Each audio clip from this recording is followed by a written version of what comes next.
جب بدر کا میدان، بولو بدر کا میدان، مسلمان کتنے تھے؟ 313.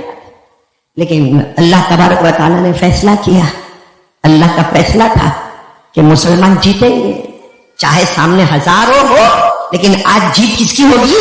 مسلمانوں کی ہوگی. اور اللہ نے اعلان فرما دیا جنگ سے پہلے، یعنی جنگ بدر سے پہلے اللہ نے اعلان فرما دیا وَلَقَدْ نَصَرَكُمُ اللَّهُ بِبَدْرٍ وَأَنْتُمْ أَذِلَّةٌ. اور ایک جگہ اور اعلان فرمایا كَمْ مِنْ فِئَةٍ قَلِيلَةٍ غَلَبَتْ فِئَةً كَثِيرَةً بِإِذْنِ اللَّهِ. اللہ تبارک و تعالیٰ نے فرمایا میرے مصطفیٰ 313 کو دیکھنے کی ضرورت نہیں، آج 313 کے پیدا کرنے والے کو دیکھنا ہے. سبحان اللہ سبحان اللہ سبحان اللہ. آپ کو ایک بات بتاؤں، جو ہونا تو ہو گیا بدر کے میدان میں. اب بہت سارے مکے کے بڑے بڑے لوگوں کو قیدی بنا کر مدینہ منورہ، بولو کہاں لے گئے؟ مدینہ منورہ. سننا، بہت ساروں کو مدینہ منورہ لے گئے. اب مکے میں اس وقت ایک بہت بڑے امیر آدمی تھے، پیسہ ہی پیسہ، زمین پراپرٹی جائیداد بنے. مطلب ہے کہ مکے میں بہت بڑا نام ان کا تھا. ان کا نام تھا جبیر. بولو کیا نام تھا؟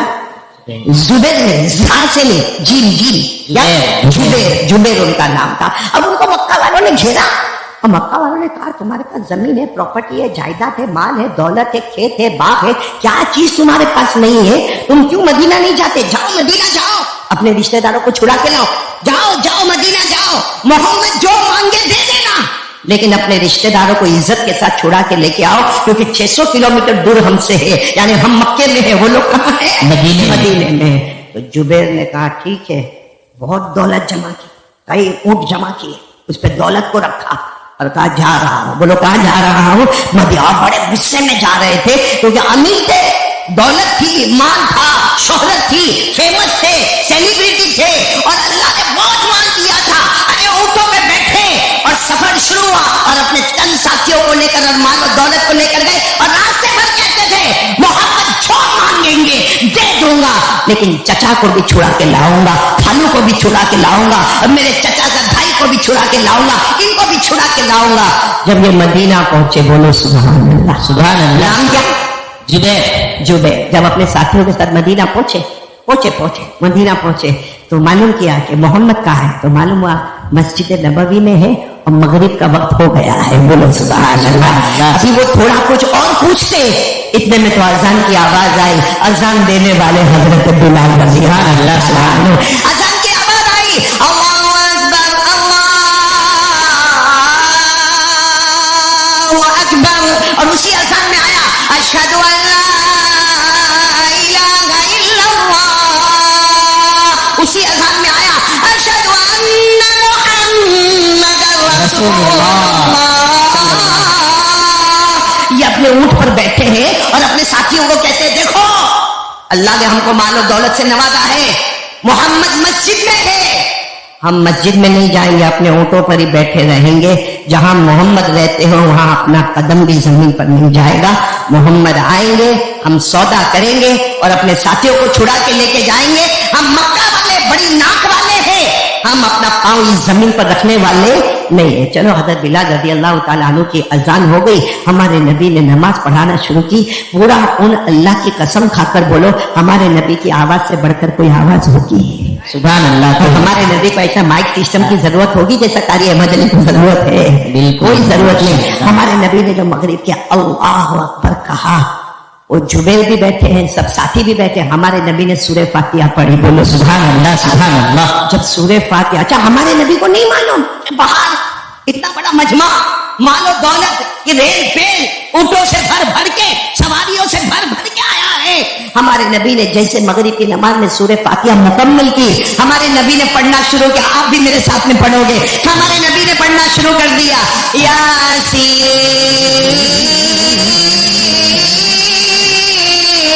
والقرآن الحکیم انک لمن المرسلین علی صراط مستقیم تنزیل العزیز الرحیم لتنذر قوما ما انذر آباؤهم فهم غافلون لقد حق القول على قلوبهم فهم لا يؤمنون.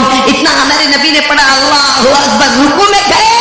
ان کا رکوع میں کیا جانا تھا کہ جبیر اپنی سواری سے اتر گئے. بولو سبحان اللہ سبحان اللہ سبحان اور کہنے لگے مجھے ان سے ملنا ہے، ان سے ملنا. سبحان اللہ. کتنا پیارا قرآن پڑھا ہے. اللہ اکبر. انہوں نے کہا قرآن حکیم کی قسم، انہوں نے کہا کہ پیارے نبی پیغمبروں میں ہے اور ہم سیدھے راستے پر ہے. ان کا دل اتنا کانپنے لگا، پورا بدن تھر تھر تھر تھر کانپنے لگا.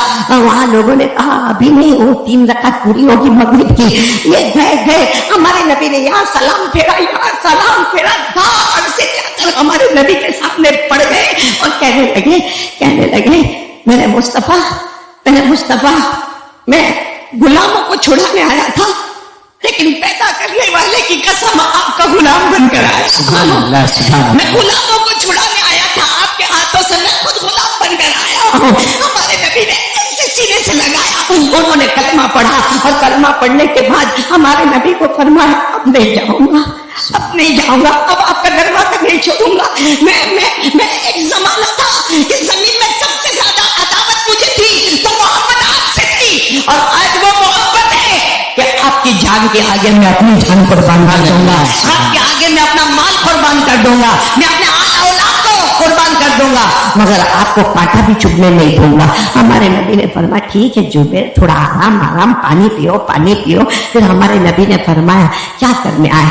وہ کہا بہت باہر اٹھ کھڑے، مال و دولت لے کر آیا. اور کہا کیوں آیا؟ وہ سب کو چھڑانے آیا. ہمارے نبی نے فرمایا کیا تم نے آج تک محمد کو پہچانا نہیں؟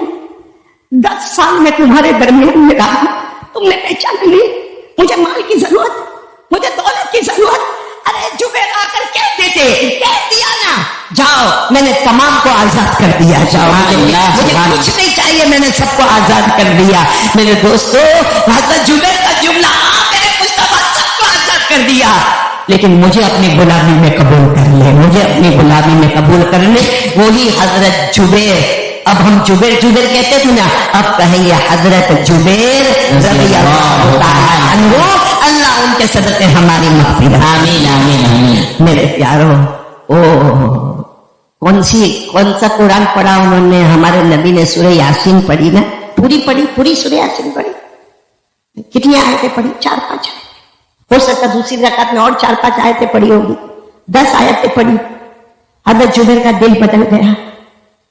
ہمارے گھر میں سورہ یاسین ہے، ہاں یا نہیں؟ ہے. ہمارے یہاں قرآن خانے میں سورہ یاسین پڑھی جاتی ہے، دکان کی شروعات میں سورہ یاسین پڑھی جاتی ہے، مکان نیا لیا تو سورہ یاسین پڑھی جاتی ہے. بلکہ ہمارے آقا صلی اللہ علیہ وسلم نے فرمایا میرا ہر امتی رات کو سونے سے پہلے ایک بار سورہ یاسین پڑھ لے اور صبح اٹھے ایک بار سورہ یاسین پڑھ لے. ہمارے نبی نے فرمایا وعدہ کرتا ہوں بغیر حساب و کتاب کے جنت میں داخل ہو. سبحان اللہ. لیکن وہ سورہ یاسین ہماری زندگی کیوں نہیں بدلتی؟ سورہ یاسین میں کوئی چینجز آئے؟ کوئی فرق آیا؟ کوئی زبر زیر پیش فرق آیا؟ تو کیوں سورہ یاسین نے ان کی زندگی کو بدلا، ہماری زندگی کو کیوں نہیں بدلا؟ میرے پیارو اس کی وجہ یہ ہے کہ ہم کو قرآن سے محبت نہیں ہے، ہم کو اس کی جگہ موبائل سے محبت ہو گئی ہے. ہم کو قرآن پاک سے محبت، اللہ کی قسم میرے دوستو کہ قرآن سوچو نا کتنا بھاری کلام ہے. اس پر ذرا نظر رکھنا، یہ قرآن اتنا بھاری کلام ہے کہ جب اللہ تبارک و تعالیٰ کو یہ قرآن اتارنا تھا، اللہ نے فرمایا میرے مصطفیٰ اگر یہ قرآن کو میں پہاڑ پر اتارتا نا تو پہاڑ کے ٹکڑے ہو جاتے. پہاڑ کے ٹکڑے ہو جاتے، پہاڑ پھٹ جاتا. اللہ کہتے اگر یہ قرآن پہاڑ پر اتارتا پہاڑ کے ٹکڑے ہوتا ہے، پھٹ جاتے. لیکن اللہ نے فرمایا میرا مصطفیٰ تمہارا دل مجھے اتنا پیارا ہے اور تمہارا دل اتنا مضبوط ہے کہ سارے پہاڑ ایک طرف ہوں گے، میرے مصطفیٰ کا قلب مبارک ایک طرف ہوگا. میں اتاروں گا تو آپ کے قلب مبارک پر یہ قرآن اتاروں. سبحان اللہ سبحان اللہ. یہ دونوں باتیں میں آپ کو قرآن سے بتاؤں گا. اللہ نے پہلے کیا کہا؟ اگر قرآن کو کس پر اتارتا تو پہاڑ کا کیا ہو جاتا؟ ریزا چوڑا ہو جاتا پہاڑ. اللہ نے فرمایا لو انزلنا هذا القرآن على جبل لرأيته خاشعا متصدعا من خشیت اللہ. اللہ فرماتے اگر میں یہ قرآن پہاڑوں پر اتارتا، یہ قرآن اتنا بھاری بھرکر کلام ہے، پہاڑ کے چورے چورے ہو جاتے، پھٹ جاتا، پہاڑ کے ٹکڑے ٹکڑے ہو جاتے. لیکن پھر اللہ نے فرمایا میرے مصطفیٰ دنیا کے سارے پہاڑ ایک طرف ہوں گے، میرا مصطفیٰ کا دل مبارک ایک طرف. سبحان اللہ. میں اتاروں گا تو میرے مصطفیٰ آپ کے قلب مبارک پر اتاروں گا. اللہ نے فرمایا وَإِنَّهُ لَتَنزِيلُ رَبِّ الْعَالَمِينَ نَزَلَ بِهِ الرُّوحُ الْأَمِينُ عَلَى قَلْبِكَ لِتَكُونَ مِنَ الْمُنذِرِينَ. اللہ نے فرمایا میرے مصطفیٰ میں نے سب پہاڑوں کو چورا کر دیا اور ساری مضبوطی میں نے تمہارے دل مبارک میں عطا فرما دی. سبحان اللہ سبحان اللہ. کیا قرآن کی شان ہوگی اور کیا مصطفیٰ کی شان ہوگی. اس لیے میں کبھی کبھی کہتا ہوں یہ دو چیز قرآن اور مصطفیٰ جتنا گھٹانے جاؤ گے قسم اللہ کی اللہ اتنی ہی شان دونوں کی بڑھاتا چلا. سبحان اللہ. بے شک بے شک. بلکہ میرے پیارو قرآن اور مصطفیٰ بولو نا قرآن اور مصطفیٰ. ایک مرتبہ ہمارے آقا محمد رسول اللہ صلی اللہ علیہ وسلم کی لاڈلی بیوی کون؟ حضرت عائشہ ہماری ماں بولو رضی اللہ تعالی عنہا. کسی نے آ کر پوچھا ہماری ماں اماں عائشہ کو پوچھا کیف کان اخلاق رسول اللہ صلی اللہ علیہ وسلم کہ میرے نبی کے اخلاق کیسے تھے. یعنی کسی نے آ کر سوال پوچھا کہ ہمارے نبی کی ہسٹری مبارک بتاؤ، ان کا اٹھنا مبارک، ان کا بیٹھنا کیسا مبارک، ان کا چلنا کیسا، ان کا آنا کیسا، ان کا جانا کیسا، ان کا سونا کیسا، ان کا جاگنا کیسا، ان کا کھانا کیسا، ان کا پینا کیسا. حضرت عائشہ ہماری ماں نے کہا کہاں تک بتاؤں گی؟ بولو سبحان اللہ. سبحان اللہ. آج معمولی آدمی کی ہسٹری بیان کرنا مشکل ہے تو ان کی ہسٹری کو کیسے بیان کرے جن کے قلب مبارک کو 70,000 فرشتوں نے چوما تھا. سبحان اللہ سبحان اللہ. حضرت عائشہ کے بارے میں میرے بس کی بات نہیں، لیکن ہاں چونکہ میں امت کی ماں ہوں، امت کی ایک جملہ بتاتی ہوں سن لو، ہمارے نبی کی پوری زندگی سمجھ میں آ جائے گی. تو کہنے والے نے کہا بتائیے نا وہ جملہ بتائیے، آپ سب لوگ بھی سنیں گے نا. کیا فرمایا حضرت عائشہ صدیقہ رضی اللہ تعالیٰ عنہا ہماری ماں نے فرمایا میں میرے نبی کی تاریخ مبارک کیسے بیان کروں، بس اتنا بتاتی ہوں خلقہ القرآن. حضرت عائشہ نے فرمایا قیامت تک آنے والے میرے بچوں، ہماری ماں ہے نا، قیامت تک آنے والے میرے بچے اور میری بچیوں کان کھول کر سن لو، جس نے قرآن پاک کو محبت سے دیکھا اس نے مصطفیٰ کو دیکھا، جس نے مصطفیٰ کو دیکھا اس نے قرآن کو دیکھا. سبحان اللہ سبحان اللہ. مجھے ایک نے ابھی صورت میں کہا تھا وہ صحابہ کا زمانہ کتنا اچھا تھا، اللہ کے رسول کو دیکھتے تھے. میں نے کہا ہمارا زمانہ بھی بہت اچھا ہے. بے شک. تو کہا اللہ کے رسول کہاں دکھتے ہیں؟ میں نے کہا پورے دن میں قرآن کتنا پڑھا؟ تو کہا نہیں. میں نے کہا 3 دن میں کتنا پڑھا؟ نہیں. 15 دن میں کتنا پڑھا؟ نہیں. میں نے کہا قرآن کو ہاتھ لگایا؟ نہیں. قرآن کو محبت سے دیکھا؟ نہیں. میں نے کہا پھر ہماری ماں کی بات سن لے. ہماری ماں عائشہ نے فرمایا تھا کہ میرے مصطفیٰ کی شان گئی نہیں ہے، آج بھی قرآن کو دیکھتا جائے گا مصطفیٰ نظر آئیں گے، مصطفیٰ کو دیکھتا جائے گا قرآن نظر آئے گا. سبحان اللہ اور وہ میرا ساتھ کا سبحان اللہ بولیں گے، بولو سبحان اللہ. ارے میرے پیارو اللہ تبارک و تعالیٰ سے ہم نے پوچھا اللہ قرآن بتا دے، مصطفیٰ بتا دے. اللہ نے فرمایا میں نے قرآن کو 30 پاروں میں بند کیا. سبحان اللہ سبحان میں نے اللہ. قرآن کو 30 پاروں میں بند کیا. مصطفیٰ کو حضرت عائشہ کے حجرے میں موجود کر دیا. سبحان اللہ سبحان اللہ. ہمارے نبی موجود، بولو بے شک، ہمارے بے شک. نبی موجود. اپنے روضہ مبارکہ میں اللہ کی قسم زندہ ہے بے شک. اور ہمیں اب کوئی نبی کی ضرورت نہیں ہے. معلوم نہیں کچھ لوگ کہتے ہیں کہ ہمیں نبی کی ضرورت، میرے کہا کو فالتو بات کرتا. ہمارے نبی ایسے مضبوط نبی کہ اب ان کے بعد کوئی نبی کی ضرورت ہے نہیں. اور جب اللہ کہتے تم کو ضرورت نہیں ہے تو ہم کون آئے؟ اللہ نے فرما دیا ما کان محمد ابا احد من رجالکم ولکن رسول اللہ وخاتم النبیین. اللہ فرماتے یہ میرے محمد ہے، یہ میرے احمد ہے، سبحان اللہ. یہ میرا مصطفیٰ ہے، یہ میرا مجتبیٰ ہے، سبحان اللہ. یہ